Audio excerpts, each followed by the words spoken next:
والمرسلين وعلى آله وأصحابه والتابعين وعلى كل أمة أجمعين. أما بعد فقد قال الله تعالى في محكم تنزيله: أعوذ بالله من الشيطان الرجيم. بسم الله الرحمن الرحيم. اقرأ باسم ربك الذي خلق. وقال الله تعالى أيضا: الرحمن علم القرآن. صدق الله المولانا العظيم. قال رسول الله صلى الله عليه وسلم: إذا مات ابن آدم انقطع عنه عمله إلا من ثلاث: صدقة جارية وعلم ينتفع به وولد صالح يدعو له، أو كما قال عليه السلام: صدق رسول الله صلى الله عليه وسلم. எல்லா புகழும் அல்லாஹ் சுப்ஹானஹு வ தஆலா ஒருவனுக்கே உரித்தானது.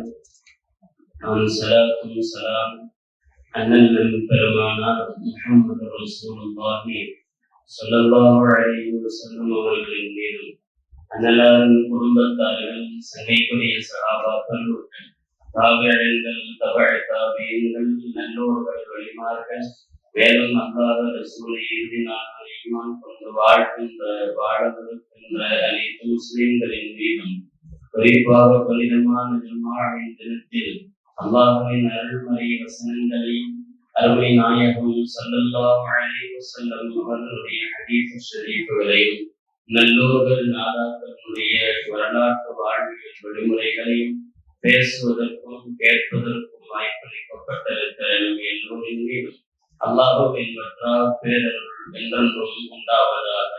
ஆமீன் என்று துஆ செய்து தொடங்குவோம். அல்லாஹ்வின் பேரருளால் சிறந்த சமூகமாக உலகில் அல்லாஹ் அடையாளப்படுத்தி இருக்கிற நாம் பல்வேறு காலங்களில் மிகப்பெரிய அந்தஸ்திலும் உயரத்திலும் பெரும் பெரும் புகழுக்கு இடங்களிலும் இருந்து வந்திருக்கிறோம். இந்த சமூகம் வாழ்க்கையில் பிறருக்கு வழிகாட்டியாகிற அளவிற்கு சொந்த வாழ்க்கையையும் சமூக வாழ்க்கையையும் தூய்மையானதாக நம்முடைய தலைவர் ஆக்கி வைத்திருக்கிறார்கள் என்கிற அளவிற்கு புகழ்பெற்ற சமூகம். ஒரு காலம் நபிகள் நாயகம் ஸல்லல்லாஹு அலைஹி வஸல்லம் அவர்களுடைய வருகைக்கு முன்பும், குர்ஆன் இந்த பூமிக்கு இறக்கப்படுவதற்கு முன்பும், எந்த சமூகத்தை அறியாமைக்காரர்கள், மகா முரடர்கள், முட்டாள்கள் என்றெல்லாம் இந்த சமூகம் ஒதுக்கி வைத்ததோ, பின்னால் ஒரு சில நூற்றாண்டுகளுக்கு பிறகு நபிகள் நாயகம் ஸல்லல்லாஹு அலைஹி வஸல்லம் அவர்கள் வந்தும், குர்ஆனுடைய போதனைகள் தந்தும், உலகத்திலேயே பின்பற்றத்தக்க சமூகமும் அறிவார்ந்த சமூகம் என்று பெயரெடுக்க வைத்திருக்கிறார்கள். எனவே நபிகள் நாயகம் ஸல்லல்லாஹு அலைஹி வஸல்லம் வருகைக்கு பிறகு இந்த சமூகம் அறிவார்ந்த சமூகம் என்று பெயர் வாங்கியதற்கான முக்கிய காரணம் கல்வி மேம்பாடுதான். சமூக முன்னேற்றத்திற்கும் ஒரு சமுதாயம் தலையிலிருந்து நிற்க வேண்டும் என்பதற்கும் அடித்தளமாக இருப்பது கல்விதான். அறியாமை மட்டும்தான் சமூகத்தை இருந்த இடத்திலிருந்து அடையாளம் தெரியாமல் ஆக்கிவிடும். அறிவு மட்டும்தான் இருக்கிற இடத்திலிருந்து உலகம் வழி அவரை உயர்த்திவிடும். மிக பிரபல்யமான மிகச் சிறப்பான ஒரு ஹதீஸ், உலக புகழ் பெற்ற இமாம் கஸ்ஸாலி ரஹ்மத்துல்லாஹி எழுதிய இஹ்யா உலூமுத்தீனிலே கல்வி சம்பந்தப்பட்டு பதிவு செய்யப்படுகிற போது முதல் தரமாக சொல்லுகிற ஹதீஸ் இது. அல் ஹிக்மத்து துத்ரிகு மதாரிகல் முலூக். அல் ஹிக்மத்து துத்ரிகு மதாரிகல் முலூக். கல்வியும் ஞானமும் அடிமையை அரியாசனம் கொண்டு செல்லுவிடும். அல் ஹிக்மத்து தர்ஃபுல் மம்லூக ஹத்தா யுத்ரிக மதாரிகல் முலூக். ஒரு அடிமையை அரியாசனத்தில் கொண்டு போகும் வரைக்கும் கல்வி அவனோடு அரும்பாடுபடும் என்று சொன்னார்கள் பெருமான் ஸல்லல்லாஹு அலைஹி வஸல்லம் அவர்கள். ஒரு தனி மனித உயர்வு மட்டுமல்ல, சமூகம் தலை நிமிர்ந்து நிற்பதற்கான ஒரே தகுதி படிப்பதில் தான் இருக்கிறது. நான் பலமுறை சொல்லியதுண்டு, குர்ஆன் உலக பொதுமறை எல்லோரின் பிரச்சனைக்கும் பதில் சொல்லியது. உலகத்தில் ஒவ்வொருவருக்கும் தனி வழிகாட்டியாக குர்ஆன் இருக்கிற நிலையிலே உலக பொதுமறை குர்ஆன் முதலில் பேசுகிற வார்த்தை படி என்பதுதான். நபிகள் நாயகம் ஸல்லல்லாஹு அலைஹி வஸல்லம் ஹிரா குகையிலே தனியாக இருந்து அல்லாஹ்வை வணங்கிக் கொண்டிருக்கிற போது அல்லாஹ் இந்த சமூகத்திற்காக குர்ஆனை இறக்க நாயகம் ஸல்லல்லாஹு அலைஹி வஸல்லம் முதலில் பேசிய வார்த்தை இக்ரா, படியுங்கள் என்பதுதான். தொடர்ந்து அந்த சூறாவில் மாத்திரம் 3 இடங்களில் அல்லாஹ் படி என்று திரும்ப சொல்லுவார். எனவே படிப்பின் அருமையை மிக அழகாக புரிந்து கொண்டதும் அதனால் மேம்பட்டதற்குமான சமூக முன்னோடிகளில் இஸ்லாமிய சமூகம் இன்றைக்கும் முன்னோடியாக விளங்குகிறது. அல்லாஹ்வின் கட்டளை படித்தால் மாத்திரம்தான் இன்னும் பிற உயர்வுகளை பெற முடியும். நபிகள் நாயகம் ஸல்லல்லாஹு அலைஹி வஸல்லம் 13 ஆண்டு கால பிரச்சனையில் 13 ஆண்டு கால பிரச்சாரத்தில் அவர்கள் எந்த இபாதத்தையும் பெரிதாக முன்வைக்கவில்லை. படித்து கொடுத்தார்கள், படிப்பாளிகளை உருவாக்கினார்கள். 13 ஆண்டு காலத்திலே நபி ஸல்லல்லாஹு அலைஹி வஸல்லம் ஹிஜ்ரத்துக்கு போறதுக்கு 2 வருஷத்துக்கு முன்னாடிதான் 51 வயசில் தான் தொழுகை கடமையாகிறது. மிஅராஜ் கடமையாகிறது. மிஅராஜிலே தொழுகை கடமையாகிறது. 40 வயசில் நபியாகி 11 ஆண்டு கால பிரச்சாரத்தில் நபிகள் நாயகம் ஸல்லல்லாஹு அலைஹி வஸல்லம் 11 ஆண்டு கால உழைப்பில் அவர்கள் வேறு என்ன செய்திருக்கிறார்கள்? அப்போது தொழுகை இல்லை, ஜக்காத் இல்லை, ஹஜ் இல்லை, நோன்பில்லை, வேறு எந்த கடமையும் இல்லாத போது 11 ஆண்டு காலம் முஹம்மது ரசூலுல்லாஹ் ஸல்லல்லாஹு அலைஹி வஸல்லம் என்ன சொன்னார்கள் தெரியுமா? மக்களுக்கு குர்ஆனை படித்து கொடுத்தார்கள், கல்வியை உணர்த்தினார்கள், அதனால் மேம்பட்ட சமூகமாக ஆக்கினார்கள், தன்னை சார்ந்துள்ளவர்களின் அறியாமைகளை எல்லாம் போக்கினார்கள், உலகெங்கிலும் அவர்களை பரவச் செய்து கல்வி பணியாற்றினார்கள். நபிகள் நாயகம் ஸல்லல்லாஹு அலைஹி வஸல்லம் அவர்களுக்கு தனிச்சிறப்பு மிக்க பெயர்கள் குர்ஆனிலே ஏராளம். நபி ஸல்லல்லாஹு அலைஹி வஸல்லம் சொன்ன பெயர் என்ன தெரியுமா? தான் ஆற்றிய பணிகளிலேயே பெரிதாக அவர்கள் பெருமிதப்பட்டு சொன்ன விஷயம் என்ன தெரியுமா? இன்னமா புஇஸ்து முஅல்லிமா, உலகத்திற்கு அல்லாஹ் அவர்களை அருளாக அனுப்பினான், உலகமே உற்று நோக்கும்படியான உயரத்திற்கு வைத்தான், எல்லோரும் பின்பற்றத்தக்க தூய்மையான வாழ்விற்கு ஆளாக்கினான், எல்லா பிரச்சனைகளுக்கும் தீர்வாக தீர்ப்பளிக்கும் தலைவராக ஆக்கினான். இவ்வளவு உயரத்தை எல்லாம் தந்திருக்கிற போது நபிகள் நாயகம் ஸல்லல்லாஹு அலைஹி வஸல்லம் தனது தூதுத்துவ பிரச்சாரத்தில் பல பணிகளை மேற்கொண்டிருந்தாலும் அவர்கள் தங்களை இந்த சமூகத்திற்கு அடையாளப்படுத்துவது எப்படி தெரியுமா? இன்னமா புஇஸ்து முஅல்லிமா, நான் ஆசிரியராக அனுப்பப்பட்டேன் என்றார்கள். ஆசிரியர் பணி செய்தார்கள், படித்து கொடுத்தார்கள், படிப்பை தான் மிக முக்கியமாக்கினார்கள். 11 ஆண்டு காலம் இந்த சமூகத்தில் பேசியதெல்லாம் கல்வியைத்தான். படியுங்கள், படித்து வளருங்கள் என்று குர்ஆனிய கல்வியை புகுத்தி அந்த 10 ஆண்டு காலத்திற்கு மேல் செப்பனிடப்பட்ட அந்த பக்குவத்தில் தான் மீதமுள்ள காலங்களில் இஸ்லாமிய பரவல்கள் ஆனது. அப்படி கல்வியில் மேம்பாடு அடைய வைத்ததற்கு பிறகுதான் இந்த சமூகம் தலையிலிருந்து நிற்கும்படியான பொருளாதார மேம்பாடும் அரசியல் பலங்களும் அதிகார பலங்களும் கைக்கு கிடைத்தது கல்வியாளர்களாக இந்த சமூகத்திற்கு அவர்கள் ஆளானதற்கு பிறகுதான். கண்ணியத்திற்குரியவர்களே, நபிகள் நாயகம் ஸல்லல்லாஹு அலைஹி வஸல்லம் செய்த புரட்சியின் பின்புலனில் நான் யோசிக்கிற விஷயம், எந்த சமூகத்தை இவர்கள் காட்டு விராண்டிகள் என்று வரலாறு எழுதியதோ அதே சமூகத்தை ஒரு நூற்றாண்டுகள் கழித்து பேசப்பட்ட வார்த்தைகள் பொன்னெழுத்துகளால் பொறிக்கப்பட வேண்டும். பேராசிரியர் டோர்சி சொல்லுவார், no Arabs, no modern civilisation. அரபுகள் இல்லை என்றால் நாகரிக வளர்ச்சிகள் கிடைத்திருக்காது. நாகரிகத்தின் வளர்ச்சியில் பெரும்பங்காற்றியவர்கள் அரபுகள் என்று சொல்லுகிற அளவிற்கு பின்னால் ஒரு காலத்தில் நவீன யுகங்களில் பல கண்டுபிடிப்புகளுக்கு வித்திட்டவர்கள் அரபுகள். பலமுறை சொல்லியது உண்டு, அலோபதிக் மெடிசனுடைய மாபெரிய தூணாக விளங்குபவர் ஒரு முஸ்லிம். கம்ப்யூட்டரினுடைய அடிப்படை சாப்ட்வேர்களுக்கு வழிவகுத்து தந்தவர் ஒரு முஸ்லிம். இன்றைக்கு நாம் மணிபார்க்கிற கடிகாரங்களுக்கு வித்திட்டவர்கள் முஸ்லிம்கள். பல்வேறு விஷயங்களை சொல்லலாம். இதுவெல்லாம் வரலாறுகளிலே மாற்றப்பட்டிருக்கிறது அல்லது மறைக்கப்பட்டிருக்கிறதே தவிர உண்மை இதுதான். நபிகள் நாயகம் ஸல்லல்லாஹு அலைஹி வஸல்லம் காலத்திற்கு பிறகு வந்த இமாம்களும் அவர்களை தொடர்ந்துள்ள தாபீன்கள், தபஅ தாபீன்கள் போன்றவர்கள் செய்த கல்வி புரட்சியும் கண்டுபிடிப்புகளும் ஏராளம். எனவே ஒரு காலத்தில் ஒதுக்கப்பட்ட சமூகத்தை பின்னால் ஒரு சில ஆண்டுகள், ஒரு சில நூற்றாண்டுகளில் உலகமே தலைநிமிர்ந்து பார்க்கிற அளவிற்கு உயர்த்தியுள்ளார்கள் என்றால் கல்வியை அடிப்படையாக வைத்துத்தான் இன்ன பிற மேம்பாடுகளை நபிகள் நாயகம் ஸல்லல்லாஹு அலைஹி வஸல்லம் செய்தார்கள். எங்கள் உஸ்தாதுகளுக்கெல்லாம் உஸ்தாது காலம் சென்று விட்ட மர்ஹூம் பிஎஸ்பி ஸைனுல் ஆபிதீன் நவரல்லாஹு மர்கதஹு அவர்கள் எங்கள் உஸ்தாதுகளுக்கு பாடம் நடத்துகிற போது சொல்லுகிற செய்தியாம், ஹதீசுகளிலே கல்வியின் சிறப்பை குறித்து பேசுகிற போது இப்படி ஒரு ஹதீஸ் இருக்கிறது, உங்களுக்கு எல்லாம் பரிச்சயமாக தெரிந்த ஹதீஸ்.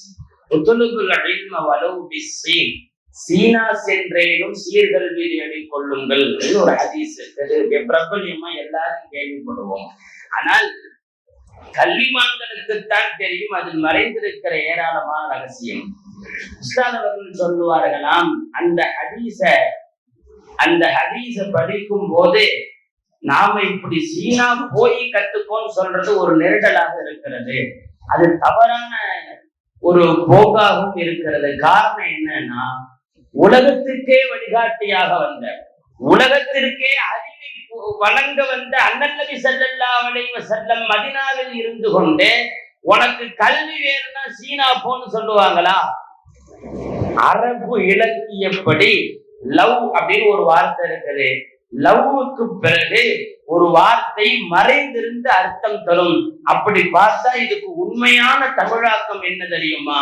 உத்துலுபில் இல்ம லவ் குன்த பிஸ்ஸீன், நீ சீனாவில் இருந்தாலும் கல்வியை தேடிக்கொள் என்று அர்த்தம். அப்படின்னா சீனாவில் இருந்தாலும் வெகு தொலைவில் இருந்தாலும் மதீனாவில் வந்து கல்வி கற்றுக்கொள் என்பதுதான் அர்த்தமே தவிர சைனா சென்று கல்வி கற்றுக்கொள் என்ற தமிழாக்கம் முறையற்றது என்று சொல்லுவார்களாம். கண்ணியத்திற்குரியவர்களே, உலகத்திற்கே அறிவை வழங்கிய பூமான் நபி ஸல்லல்லாஹு அலைஹி வஸல்லம் நம்மிடம் இருக்கிறார்கள்.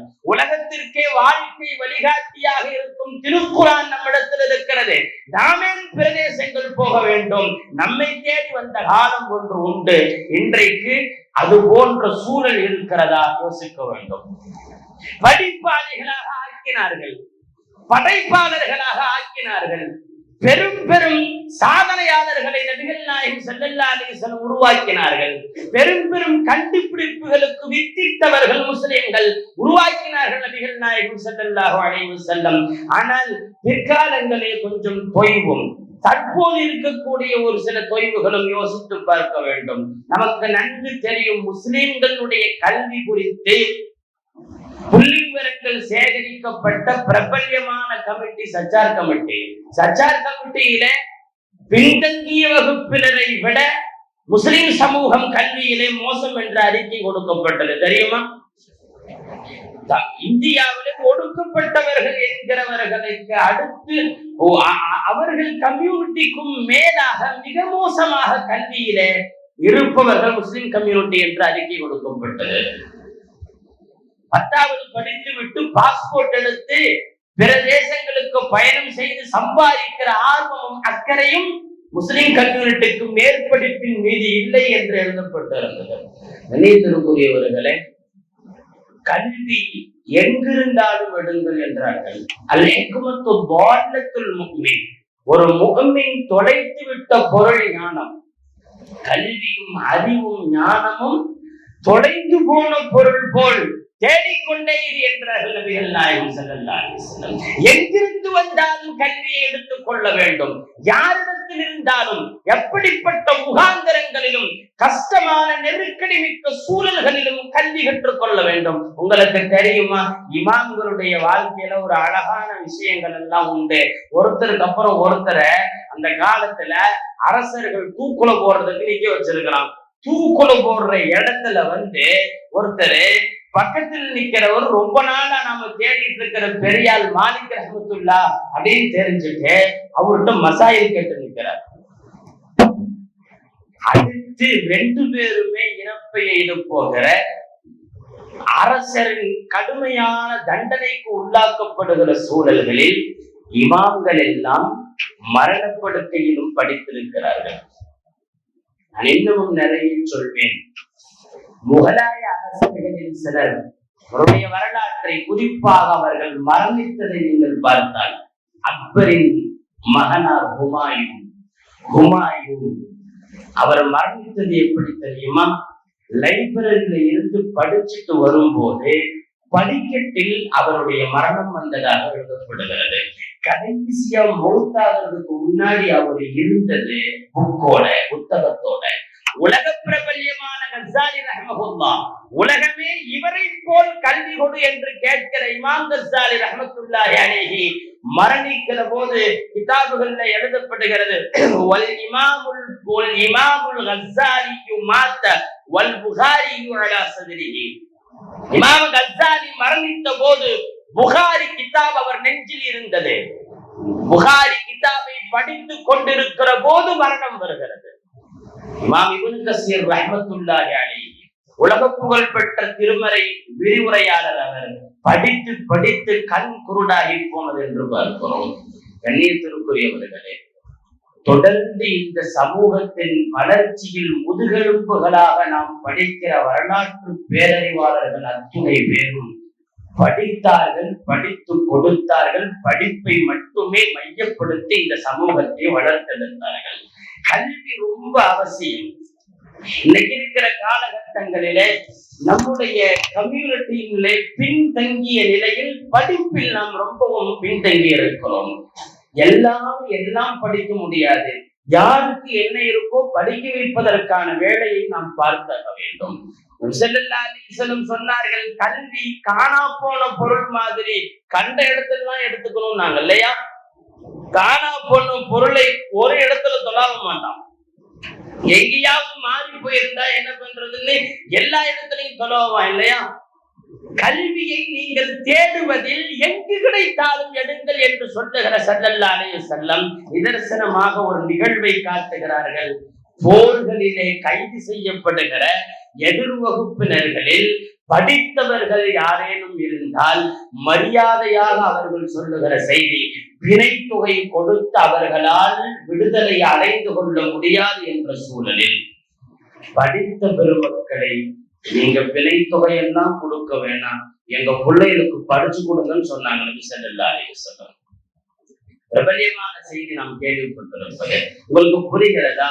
சிறை கைதியாக இருந்தாலும் பிணை கைதியாக இருந்தாலும் அவர் கல்விமான்னா மரியாதை. அவர்கிட்ட இந்த சமுதாயத்துக்கு ஏதாவது வாங்க முடியுமா, கல்வி சார்ந்து ஏதாவது வாங்க முடியுமான்னு பார்க்கிறாங்க ஸல்லல்லாஹு அலைஹி வஸல்லம். இந்த அறிவார்ந்தவர்களை அடையாளம் காட்டுவதும் அறிவார்ந்தவர்களிடத்திலிருந்து அறிவை பெற்றுக் கொள்வதிலும் நபிகள் நாயகம் ஸல்லல்லாஹு அலைஹி வஸல்லம் இந்த சமுதாயத்துக்கு எங்கிருந்தாவது யாருக்கிருந்தாவது ஏதாவது கிடைக்காதா என்று யோசிக்கிறார்கள்.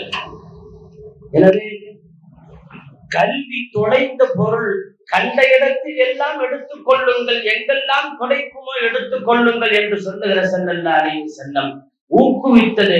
நீ எதிரில் இருப்பவர் எதிரியாக இருந்தாலும் அவர்கிட்ட நமக்கு ஏதாவது படிப்புல பிரயோஜனமாக எடுத்துக்கிறாங்க ஸல்லல்லாஹு அலைஹி வஸல்லம். நினைத்திற்குரியவர்களே, கல்வியிலே நாம் காலூன்ற வேண்டும், வலுவாக காலூன்ற வேண்டும்.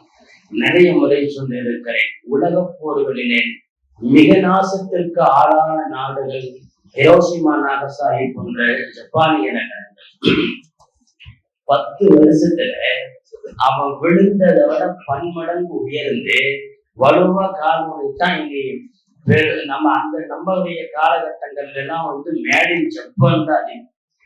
ஜப்பானிய கண்டுபிடிப்புகள் சந்தைகளிலே அதிகம் வந்து ஜப்பான் அசுர வளர்ச்சி கண்டது. இந்த அசுர வளர்ச்சி எப்ப தெரியுமா?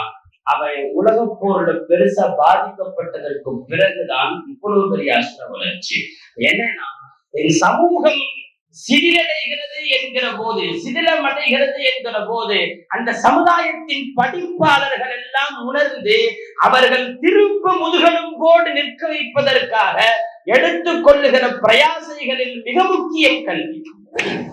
முஸ்லிம் கம்யூனிட்டி திரும்ப உலகத்தில் புகழ்பெற்ற இடத்திற்கு வருவதற்கு ஆசைப்பட்டால் அவர்கள் காலூன்ற வேண்டிய மிகப்பெரிய விஷயம் கல்வி.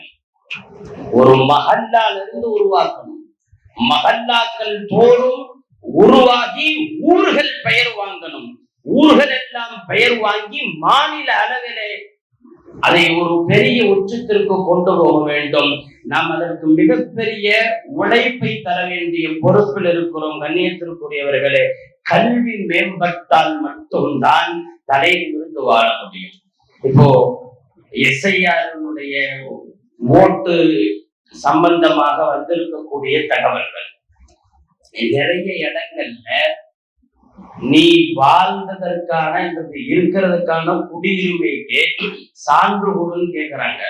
2002க்கு மேல இருந்தா, அதாவது கொடுத்திருக்கிற ஆதார் கார்டையும் எடுத்துக்காது தேர்தல் ஆணையம், வச்சிருக்கிற ஓட்டர் ஐடியும் எடுத்துக்காது, ரேஷன் கார்டும் அதுல வரல.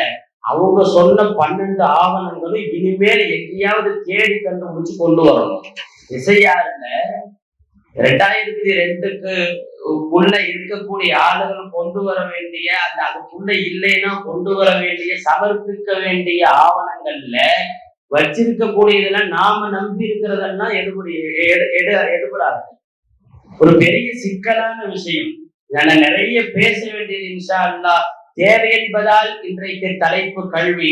பிறகாலங்கள் இது குறித்து இன்ஷா அல்லாஹ் தொடர்ந்து சொல்லப்படும்.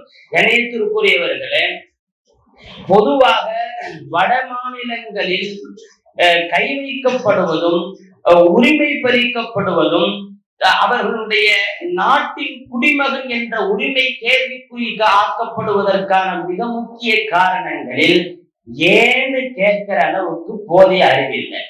நீங்க பாருங்க, பீகார்லையும் மற்ற மாநிலங்களையும் ஓரளவுக்கு கணிசமாக முஸ்லிம்கள் இருந்தும் கூட அவர்களால் அந்த நசுக்கல்களுக்கு எதிர்த்து மேல வர முடியாததற்கான காரணம், வடமாநில பகுதிகள் அதிகம் பாதிக்கப்படுவதற்கான காரணம் என்ன தெரியுமா?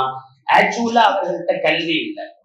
ஒரு அளவுக்கு எதையாவது படிச்சுட்டு எங்கேயாவது போய் கூலி வேலை செய்யக்கூடிய ஒரு சூழல்களில் இருப்பதால் கல்வி தரம் அந்த மாநிலங்களில் மாகாணங்களில் இல்லாமல் போகிற சூழல்களில் அவர்களுடைய குடியுரிமை நாட்டின் அங்கம் பாதிக்கப்படுகிறது.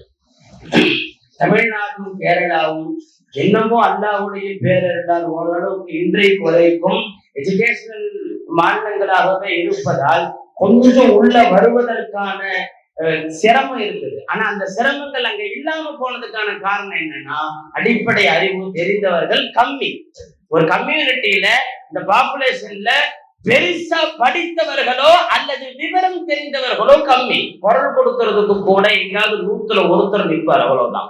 பள்ளிவாசல் இடிக்கப்பட்டால் ஏன் இடிக்கிற, போதுமான ஏதாவது கோர்ட்டுடைய ஆர்டர் உண்டான்னு கேட்கிற அளவுக்கு சம்பந்தப்பட்ட அறிவு உள்ளவர் 100ல ஒருத்தர் தான் நிற்பார். இந்த நிலைமை தொடர்ந்தால் இஸ்லாமிய சமூகத்திற்கு மற்ற நகரங்களை நாம் அதிகம் பார்த்திருக்கிறோம், அந்த நிலை வருவதற்கான சூழல் வந்துவிடும் என்று எச்சரிக்கிறார்கள்.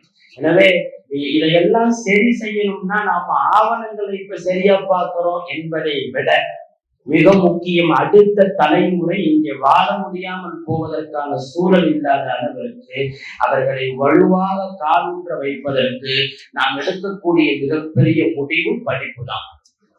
படிக்க வையுங்கள். உங்கள் பிள்ளைகளுக்கு நம்முடைய வரலாறுகளை சொல்லிக் கொடுங்கள். ஒரு சமுதாயம் எழுந்து நிற்காமல் போவதற்கான முதுகெலும்பு உடைந்து போவதற்கான அடையாளம் என்ன தெரியுமா? அவன் கடந்த காலத்தையும் தெரியாம, நிகழ்காலத்தை பத்தி கவலைப்படாம, எதிர்காலத்தை பற்றி யோசிக்காம இருந்தால் அந்த சமூகம் இருந்ததற்கான அடையாளம் தெரியாமல் அழிந்து போகும். சொந்த நாடுகள்ல அகதிகளாக இருக்க வேண்டியிருக்கும். நாளை நம் உணவிற்கு பேரிடத்திலே தேவையாக வேண்டியிருக்கும். சொந்த காரியங்களை செய்ய முடியாது. உங்களுக்கு தெரிந்திருக்கலாம், தமிழ்நாடுகளிலும் கூட மஸ்ஜிதுகள் இடிக்கப்படுகிறது. நாம எங்கேயோ வடநாடுகள்ல வேடிக்கை பார்த்துட்டு இருந்தோம் இல்லையா? தமிழ்நாடுகளில் முஸ்லிம் குடியிருப்புகளும் மஸ்ஜிதுகளும் இடிக்கப்பட்டுக் கொண்டிருக்கிறது. இந்த சூழல் தொடரக்கூடாது என்று நினைத்தால் இந்த முஸ்லிம் கம்யூனிட்டி மிக விழிப்புணர்வோடு செயல்படுவதில் முதல்ல படிப்பு தான். எனவே கல்வி சம்பந்தப்பட்ட சொன்னோம். உலகமே வியந்து பார்க்கிற செய்தி தெரியுமா? 23 வருஷம் உழைப்புல இப்படி ஒரு சமூகத்தை உருவாக்க முடியுமா? ஒருத்தர் மனசுல இருந்து ஈமான் அடிக்க முடியாது. ரசூலுல்லாஹ் செஞ்ச பணி பாருங்க, உள்ளத்துல கொடுத்துட்டாங்க எல்லாத்தையும்.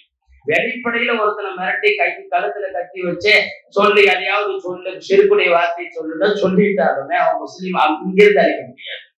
பிலால் ரலியல்லாஹு அன்ஹு அல்லாஹ்வை ஏற்றுக்கிட்டாங்கன்னு சொன்னோடனே அவங்களுடைய எஜமான உமையா ரொம்ப கொடுமைப்படுத்தி உங்களுக்கு தெரியும் இல்லையா, கடுமையான சூடான மணற்பாங்களை படுக்க வைத்து பாறையை தூக்கி நெஞ்சில வச்சிருக்கான்.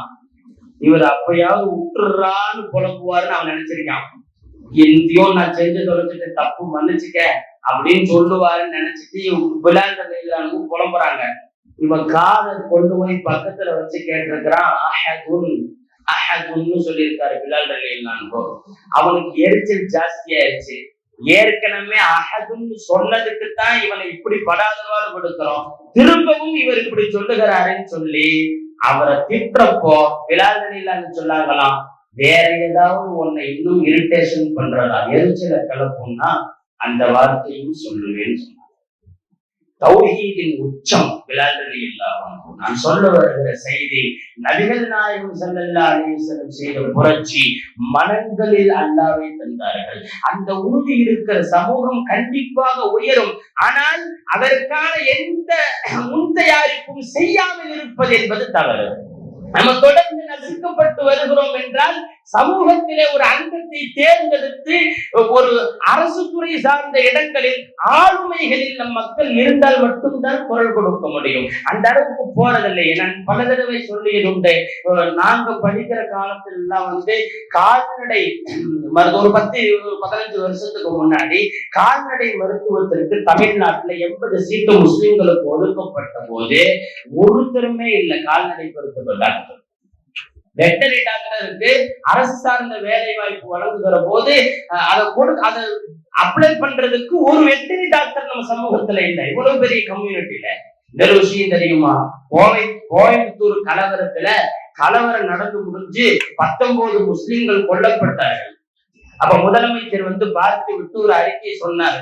நான் 19 இறந்த முஸ்லிம்களுடைய குடும்பத்திற்கு அவங்க குடும்பத்துல உள்ளவங்களுக்கு அரசு வேலை வாய்ப்பு வழங்குறேன்னு சொன்னாங்க.